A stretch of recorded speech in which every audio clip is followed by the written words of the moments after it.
আসসালামু আলাইকুম সবাইকে। সবার কি অবস্থা? আপনাদেরকে সাথে নিয়ে আবার নতুন রেসিপিতে চলে আসলাম। আজকের রেসিপি হচ্ছে করলা ভাজি। তো দেখতেই পাচ্ছেন ভিডিওর মোতাবেক যে করলাগুলো প্রথমে একটু লবণ দিয়ে মাখিয়ে রাখলাম। এরপরেই আসলে কিছুক্ষণ পরে একটু পেঁয়াজ আর কাঁচামরিচ দিলাম, দিয়ে ভালো করে নাড়াচাড়া করছি। নাড়াচাড়া করতে করতে যখন ওইটা কালার একটু ব্রাউনিশ হয়ে আসবে, এরপরে আস্তে আস্তে করলাগুলো দিয়ে দিব। তো করলাগুলো এভাবেই নেড়ে নিচ্ছি আস্তে আস্তে। করলাগুলো এভাবে নাড়তে নাড়তে দেখুন, আসলে করলাগুলো কিন্তু ভালোই গ্রিন। তো গ্রিন গ্রিন লাগছে, ভালোই লাগছে। এরপরে আস্তে আস্তে এভাবে নেড়ে নিচ্ছি, যাতে আসলে ভিডিওতে অনেক দ্রুতই দেখাচ্ছে, কিন্তু এটা অনেক আস্তে কিন্তু ঢিম জালে ভাজছিলাম, না হলে কিন্তু পুড়ে যাওয়ার চান্স থাকে।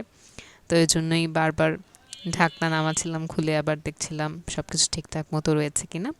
এভাবেই তারপর হয়ে গেলে পরিবেশন করবেন, এবং আসলে কিন্তু স্বাদটা অনেক ভালো হয়েছিল।